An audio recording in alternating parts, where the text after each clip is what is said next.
Hi, this is James Gordon here with the second book review in the Hannibal series. The book I will be talking about today, The Silence of the Lambs by Thomas Harris. That is a really nice cover, I really like this one. And then there's the offer on the back. This is from St. Martin's Press, and this edition is from 1988.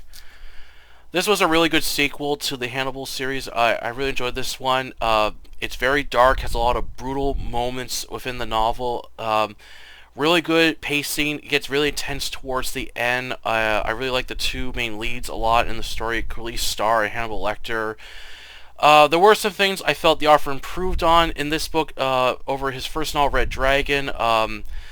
Like, there were things I liked with this book. There were some things I didn't like with this novel, but overall, I really enjoyed it. And as for the film, this thing, I actually feel the film, in my opinion, is a lot better than the novel it's based on. But to me, they're both good. So both the novel and film are both good. However, I feel the film improves more on the novel, and it has in my opinion, a better finale and ending.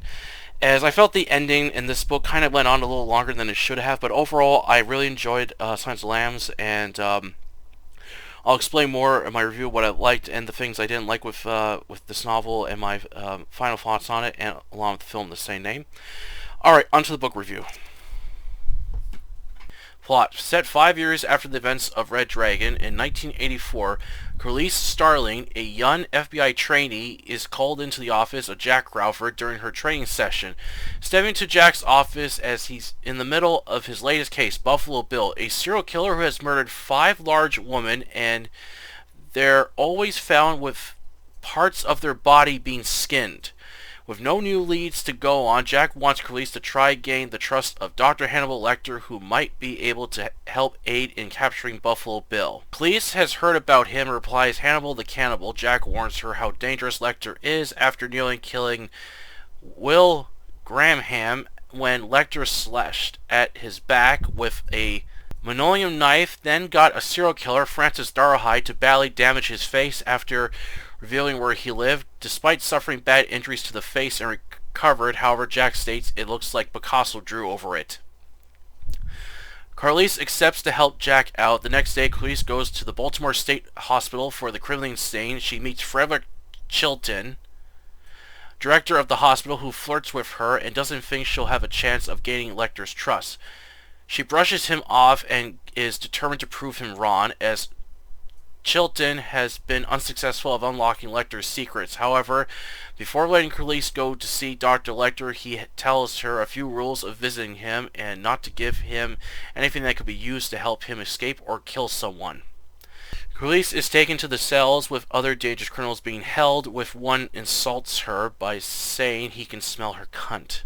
Reaching the end, she finds Lecter sitting in his bunk bed, reading an Italian copy of Voyage. Unlike the other cells, Lecter has both thick bars along with a nylon net stretch as it's bolted to the floor and ceiling, a bookshelf of paperback and hardcover books, a table bolted to the floor, and several sketch drawings. Khalees calls out Lecter as he gets up from his bunk bed and approaches her. Khalees introduces herself and explains she's been sent by Jack for assistance in capturing Buffalo Bill. Lecter chuckles as he knows how desperate Jack is becoming to understand him better. Lecter wants her to get closer so he can see her FBI badge and asks what Meg said to her. When Khalees tells Lecter, he replies he can smell her body cream and perfume. Khalees tries gaining his trust by commenting his artwork. At first it works, but when she changes the subject in their conversation, as it disappoints him, as she isn't interested in him and just wants to use him. Lecter asks what Khalees knows about Buffalo Bill. Khalees reveals little info about the serial killer, along stating his name came from a joke. But Lecter insults Khalees by her cheap clothing and stating she doesn't have what it takes to handle this kind of job, but she refuses to be affected by his sarcastic remarks, impressed but doesn't wish to aid her. However, as Khalees goes to leave, Meg throws his semen at her, which disgusts Lecter, who calls her back and changes his mind. Lecter tells her he'll help find Buffalo Bill if she can locate a storage unit with a car that belonged to one of his patients, Benjamin Raspel. If she does this, Lecter will give her clues on Buffalo Bill and plans to get back at Meg.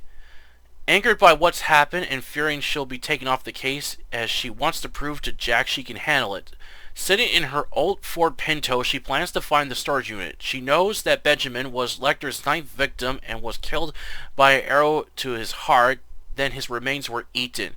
After giving Jack her report, he agrees to aid her in the case. Police looks into the car that belonged to Benjamin, who was a car collector, and nearly gets a dead end, believing the vehicle she's looking for is gone. But after contacting Benjamin's Chinese lawyer, Mr. Yao, of the storage unit that Benjamin was using, has one of his cars that hasn't been sold yet. Police believes this is what she's looking for. Police shows up at the storage unit during the pouring rain with Mr. Yao waiting in his black Buick. Khalees pulls up in a Plymouth sedan with its own car phone, feeling proud of herself, but knows this is her last day investigating the lead Lecter has given her. And she's already in a bit of trouble as Chilton has told Jack that Lecter killed Meg by making him choke after swallowing his tongue, and said he did it after what Meg did to her, which she didn't tell him. Jack is annoyed with her, but if she can find evidence, he'll allow her to continue the case. Mr. Yao doesn't have the key to the storage unit, but Khalees is able to pick the lock and uses the jack to open the garage door as it gets stuck. She crawls under it as Mr. Yao warns her about mice. She also sees a lot of cobwebs and spiders.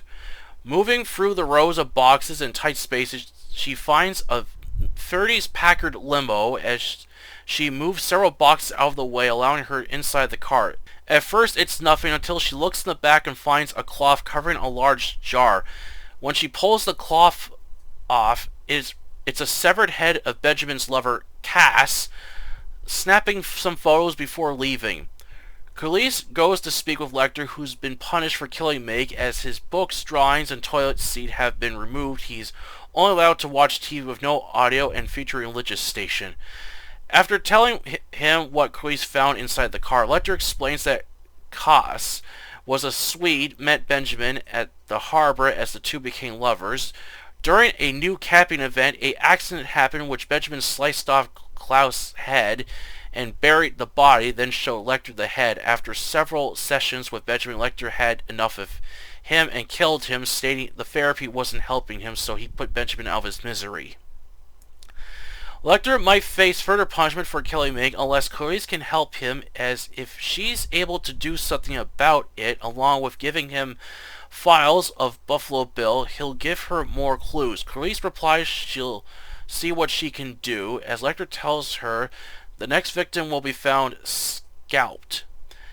It isn't long till Bill's sixth victim is found floating in the wake in West Virginia by two fishermen.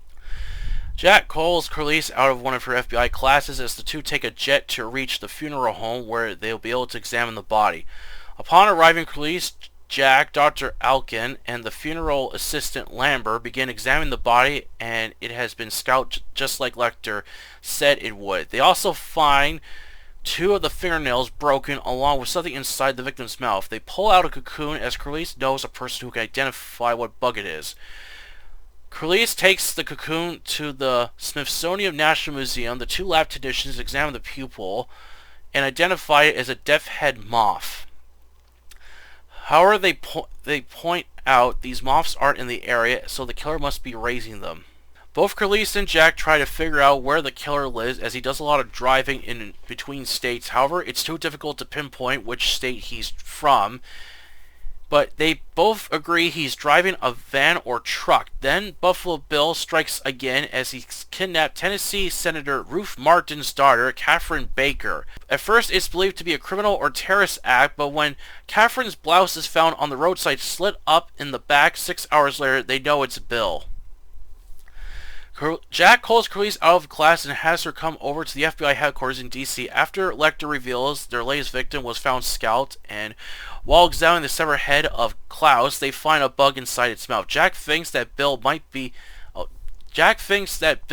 killed Klaus, not Benjamin, but there's no way to prove this. But Lecter knows more than they do, and they need that information as time is running out for Catherine, knowing Bill won't let her go. Jack needs Khalees to get closer to Lecter in order to gain more information.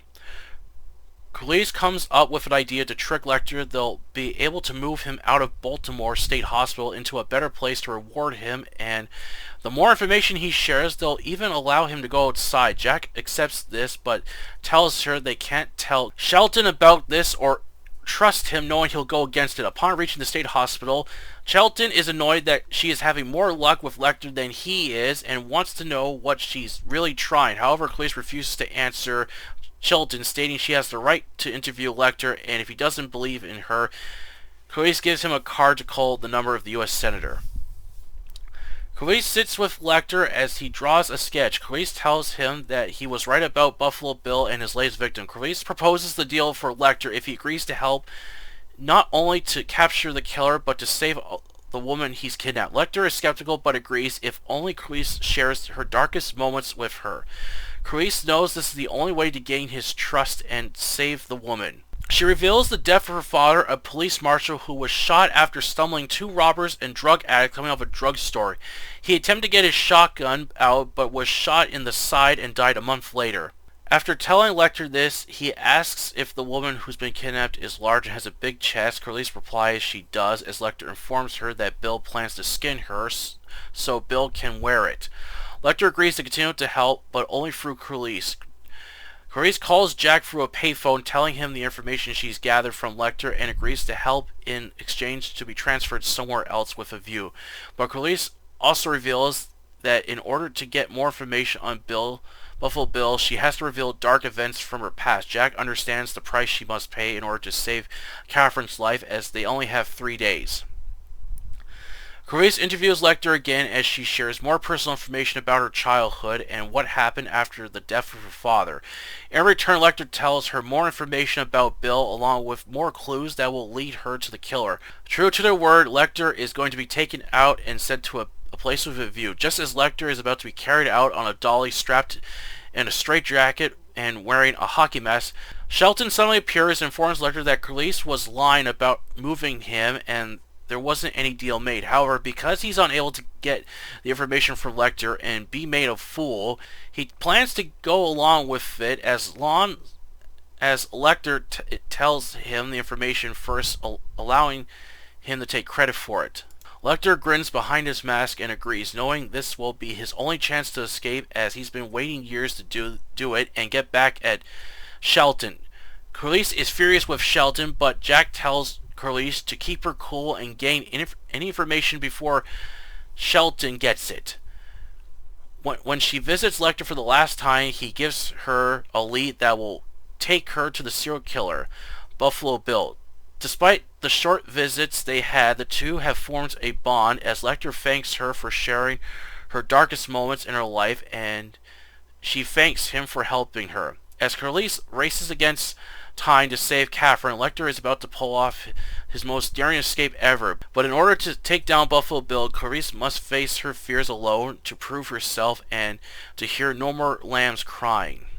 The Silence of the Lambs was a dark, gripping crime thriller, very well written with a large cast of characters within the heavily layered story. While some scenes were more detailed than others, I wish it had more creepy moments along with a few more scenes of Catherine trapped in the well to give it some eerie vibes to it. I also liked how there was very little scenes of Jane Grubb, as the author makes him very mysterious right till the very end, which I was fine with, but would have liked it better if Thomas had all the information of what Jane's motive was till the very end. Would have made it better. The pacing and writing structure was good. There were many moments of the story I liked, with Lecter's escape and the showdown between Clarice and James in the dark basement were my favorite parts. However, I felt the ending could have ended a bit sooner than showing more scenes of the FBI clearing out James' basement, and disliked how the novel focused on news and magazine reports on Clarice being a hero than showing it. A large cast of characters within this dark story. I liked both the main leads of Clarice and Lecter. However, I wasn't a fan of having the story break away to show Jack's dying wife a couple of times, which broke away from the main plot. Thankfully, there are no other subplots this novel follows, which would have really dragged on the story if it did. As for the 91 film, the same name starring Jodie Foster and Anthony Hopkins was a lot better than the novel. A lot creepy and eerie moments.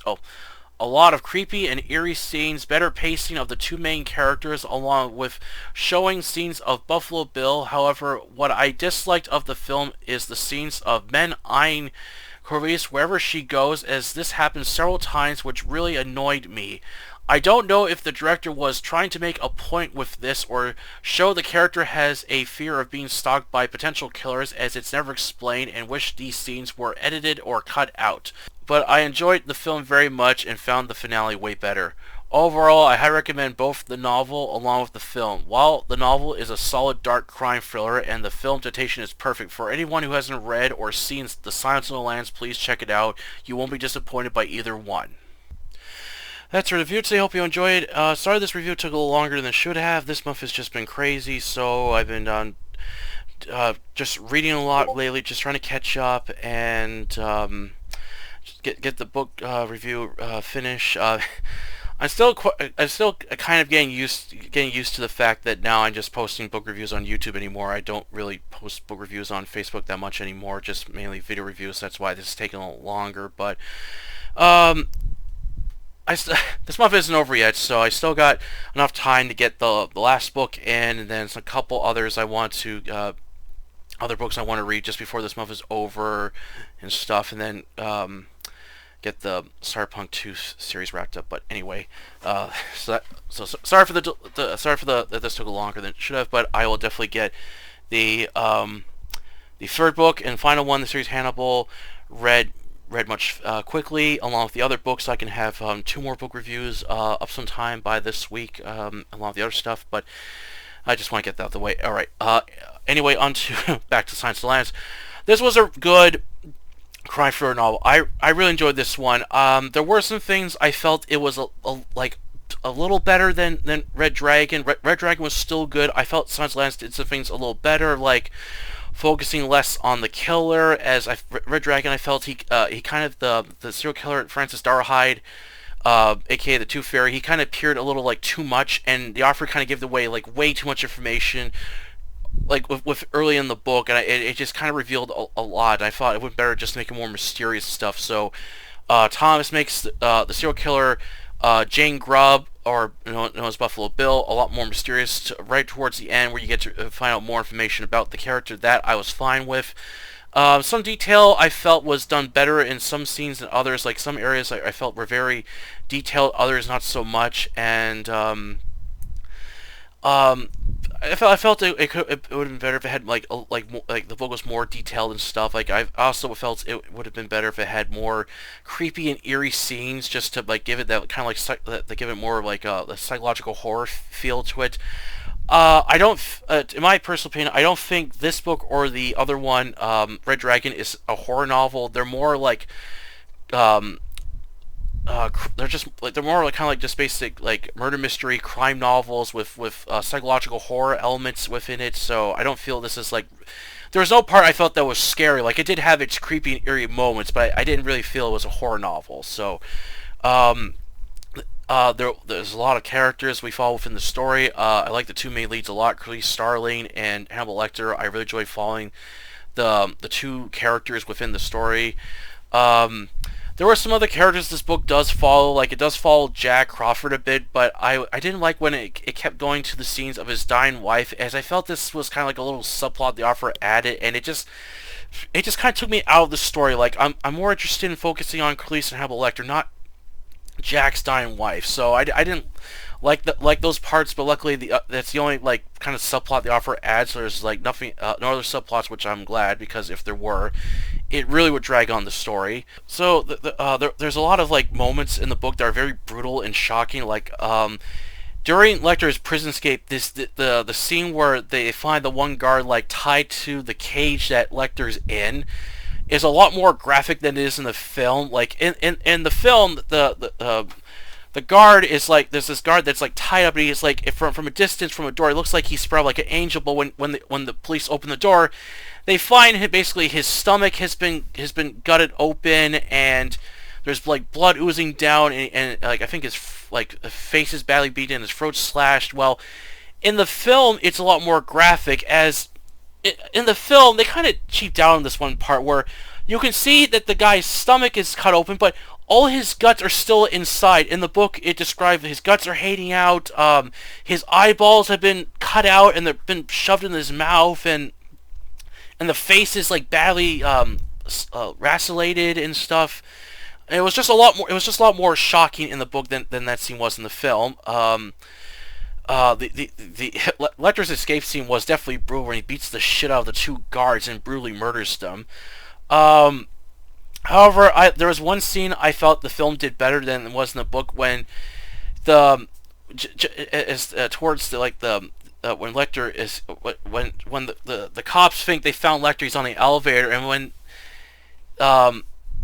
they bring him in, they think he's dead, but then they all of a sudden notice a tattoo on the guy's arm. It's like, wait a minute, that's one of the guards, and then it cuts back to Lecter on the ambulance, and then it's revealed he was on the ambulance the whole time. I just kind of liked it in the film better, where you see the body fall out, fall into the elevator car, but you don't see the face. You just see the behind part, and then this whole time they're building up, is it Lecter? Is this really him? And then it reveals, no, Lecter was on the ambulance the whole time. And I love that scene. I felt the film did that a lot better. The other scenes I felt were done better in the film was with Jane Grubb, where it shows what he does in his house, but it's very mysterious. You don't know what his motive really is until the very end of the film, where it reveals what he's doing. So that I like better. And just the whole basement of his house is really creepy. I really like the scenes that they did, and the actor who played Buffalo Bill, Ted Leavley. He does an excellent job playing the character. So, yeah, this film has a lot of excellent actors that are all perfect for the roles and stuff, and each one delivers their performance very well in the film.